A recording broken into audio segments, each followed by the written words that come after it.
So, good afternoon. Okay, eyes on the board. We are now going to start the next topic in your maternal, which is the stages of labor and delivery. Okay, stages of labor and delivery. So the stages of labor and delivery. As you have discussed during your EINC, there are 4 stages of labor and delivery. We have stage 1, which is your when the onset of cervical uterine contraction until the 10 centimeter cervical dilatation. And the 10 centimeter cervical dilatation is the start of stage 2 until the fetus is expelled, okay, or expelled from the woman's vagina. Then after that, that would be the start of the 3rd stage, which is the placental stage, until the moment that the placenta is expelled. And the last one is the 4th stage naman po, which is the first 4 hours after delivery. We call that as your recovery stage. We are going to discuss them one by one. Start tayo with the first one, first stage. So again, we'll talk about first stage, guys. First stage, ano ibig sabihin ng first stage? First stage natin, this is your cervical dilatation. Tama mo ba? Yes, cervical dilatation. Cervical dilatation. So cervical dilatation is basically happens in together with effacement. So you still remember what is effacement? Yes, effacement is the thinning of the cervical lip. Okay, so basically it starts when the labor starts. Question, kailan nag-start ang labor? Nag-start ang labor, the preparation of labor starts 2 weeks prior to actual labor, which is the onset ng tinatawag nating lightening or the engagement of the fetus into the pelvic inlet. If you can still remember that during our previous discussion. So when I talk about first stage of labor, it begins, okay, to the onset of labor. It begins to the onset of labor until 10 centimeter cervical dilatation. Begins to the onset of labor until 10 centimeter cervical dilatation.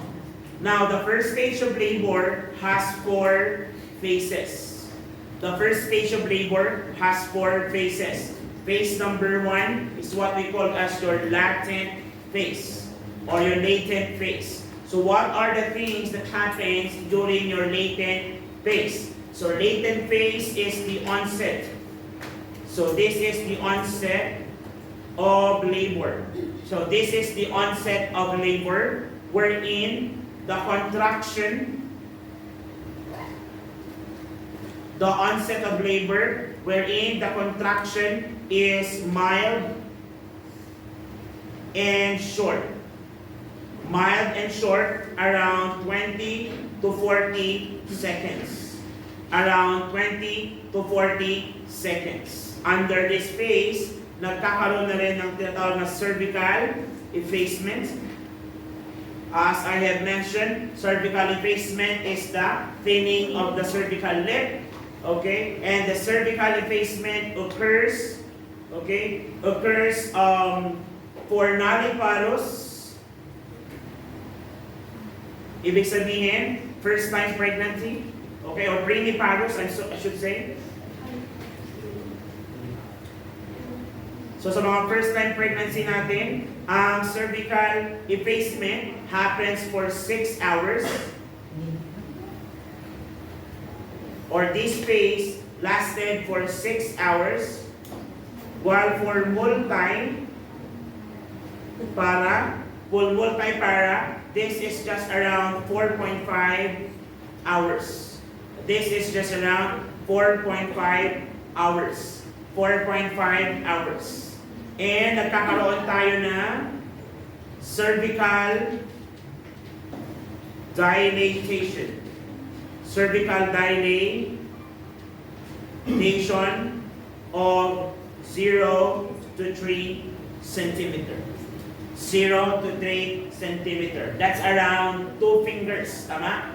2 fingers of cervical dilatation using your, describe this, sir, the pointing finger and the middle finger together. If you're going to divide to spread it into 2, that's around 5 to 6 centimeter. Pag yan naman po ay naging quadruple in size, that's your fully dilation of 8 to 10 centimeter and fully effacement naman po, wherein the cervical lip is now as thin as a tissue paper. Okay? Can you still remember that during your discussion on skills? Yes, okay? So that is your latent phase, okay? Latent phase. Let's go now to the second phase. Under your first stage of labor, we have your active phase. So active phase. So during your active phase, contraction becomes stronger. So the contraction becomes stronger and of course lengthier, okay? Stronger and about 40 to 60 seconds. 40 to 60 seconds. Take note of this 40 to 60 seconds, guys. Because if it goes more than 70 seconds, that's prolonged contraction and it's delikado na sa baby. Why? Because if it's continuously contracting for more than 70 seconds, nai-impede din kasi ang circulation.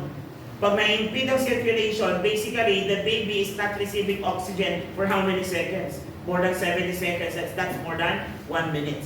And it's not good for the fetus. Clear tayo? So it might manifest, it might lead to hypoxia, which will be manifested either tachycardia or fetal tachycardia or fetal bradycardia. Okay? So that is your contraction during your active phase. In terms of cervical dilatation, I'm just going to write it as CD. Okay? Cervical dilatation, this is around 4 to 7 centimeter. Okay? 4 to 7 centimeter. Sir, how about the effacement? Is it continuously happening? Yes. Take note that for as long as the cervical dilatation occurs, habang lumuluwang ang cervix, lalo naman siyang luminipis. Okay? Okay? So that for as long as it progresses to dilate, effacement would also progress. So meaning that the cervical lip would also become thinner and thinner until fully dilation. Clear? Are we clear? Yes. In terms of your contractions, for nulliparous or hindi pa nanganak, it would take about 3 hours for this phase. 3 hours for this phase. While for multiparous naman, it would take about 2 hours. It would take about 2 hours. And during this phase, okay, yung tinatawag natin bloody show or the increased vaginal secretion may be present. Actually, ito yung moment na dapat talaga pumuputok na or lumalabas na yung bloody show. Yung bloody show, it's a mixture of blood together with the operculum. Still remember operculum? Your mucus plug. So the mucus plug will be then expelled already from the vagina, but it has a streak of bloods on it. Ang tawag natin doon, bloody show. Okay? Bloody show plus rupture of membrane. Rupture of membrane. This is the right time to rupture. Okay, na dapat mag-rupture ang kanyang membrane. So that is your active phase. And the third one, the last phase under your first stage of labor, is your transition phase. Transition phase. So under here, nagkakaroon tayo ng contraction, becomes more intense, okay, occurring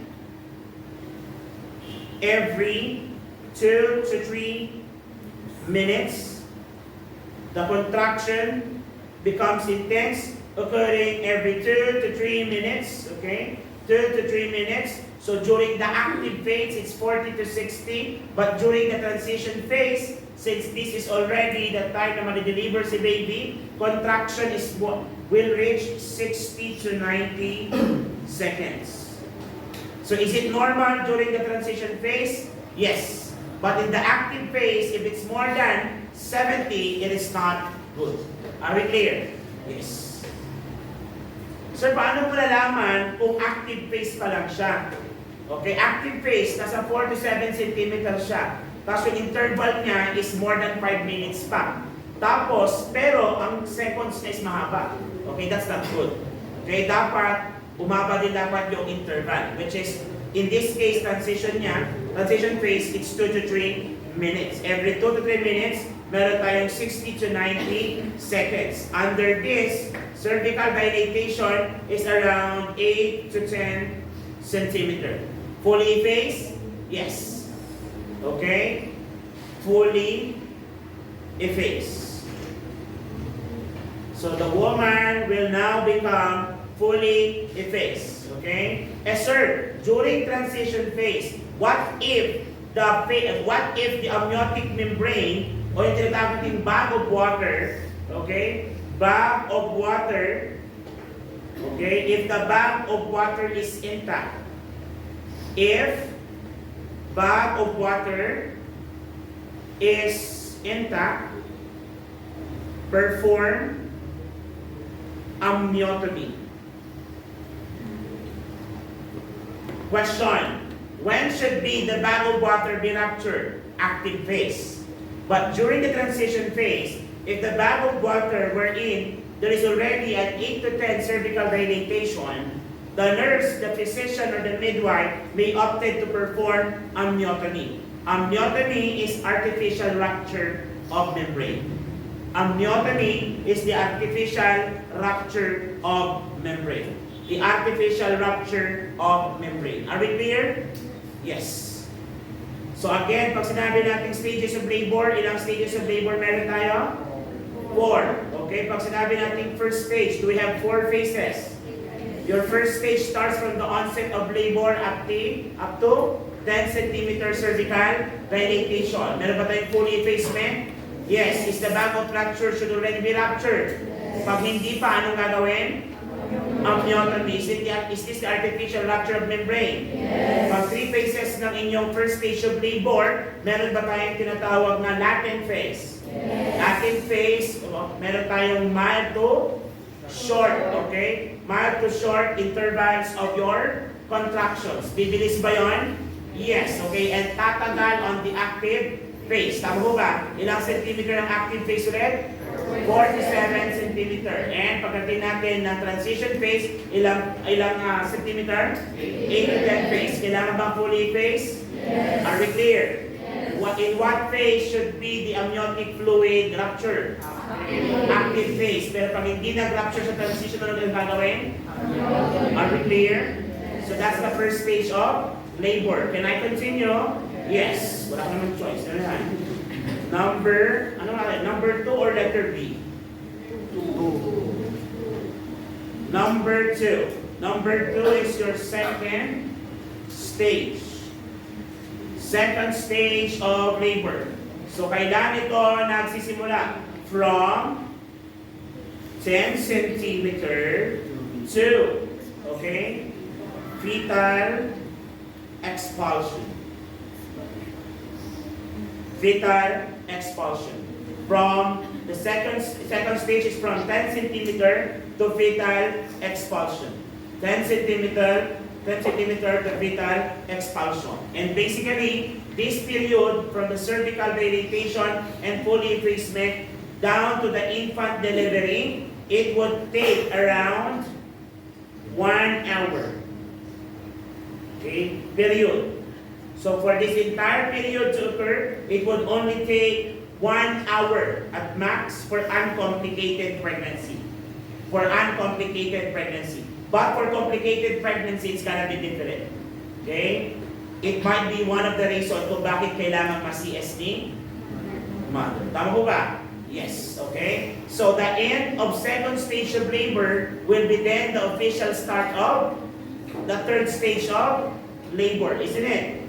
Yes, let's go now to the third stage of labor. Third stage of labor. Third stage.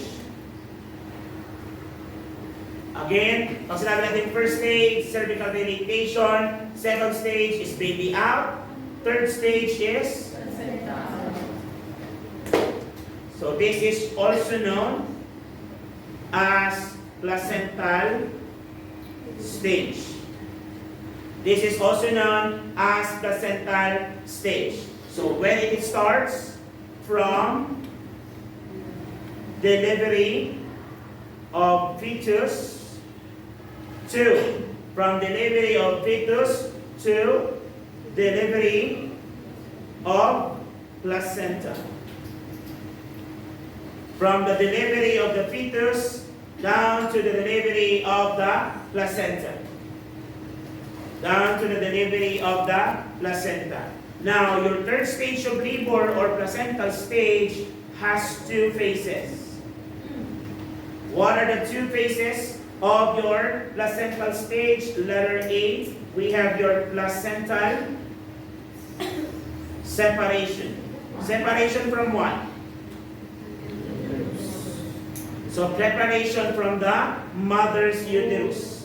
So placental separation. So under your placental separation, let's talk about the signs of placental separation. The signs of placental separation. It was commonly asked during your RBs, am I right? Yes. So what are the things that you need to expect, okay, during this time, okay? Let's start with number 1, with the cord. Ano nangyari sa cord? Very good. There is lengthening of cord, okay? Aside from that, how about with the blood? So there is gushing or the sudden gush of blood. Saan lalabas? Sa ilong? Epistaxis si nanay, am I right? Speaking kanina, may gano'n ko lang, nung nagganyan ako na ilong ko, may dugo. Hindi ko alam. Sabi ko lang, may stroke ata ako. Pag bukas wala ako, alam nyo na. Charis. Uy, walang ganon. Am I right? Yes. Gushing of blood. Ano pa? Globular shape of the abdomen or changes in the shape of uterus. Okay? Changes in the shape of uterus. Changes in the shape of uterus. What happened to the uterus? Relax or contract? Relax or contract? Contract. Why? Because when the placenta is detached, would you leave a veins and arteries open?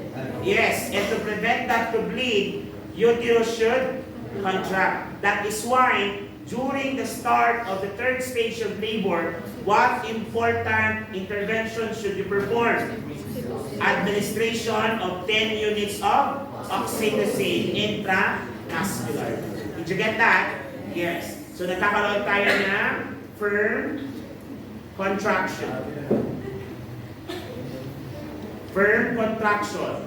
So hindi ba construction, sir? Pwede naman. Ito bahala. Okay? So there is a firm contraction. Okay? Firm contraction.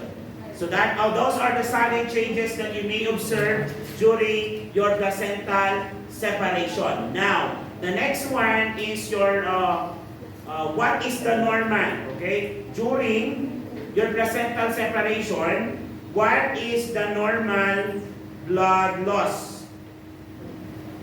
The normal blood loss is around 300 to 500 ml. 300 to 500 ml. Okay? 300 to 500 ml. Then, the next phase. What is the next phase, sir? Letter B. Placental expulsion. Placental expulsion. Ano naman po ang nangyayari kapag placental expulsion? Lalabas ba ang placenta? Yes. Take note muna. Types of placental presentation. Still remember? Yes. 1 and 2. What is the 1? Schultz. Tama ba? S-C-H-U-L-T-Z.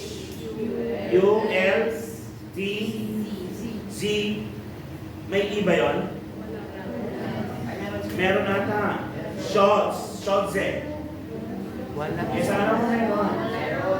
Check nyo nga. Meron. Check nyo nga.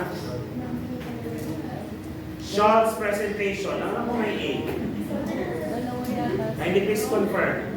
So either na lang. May A?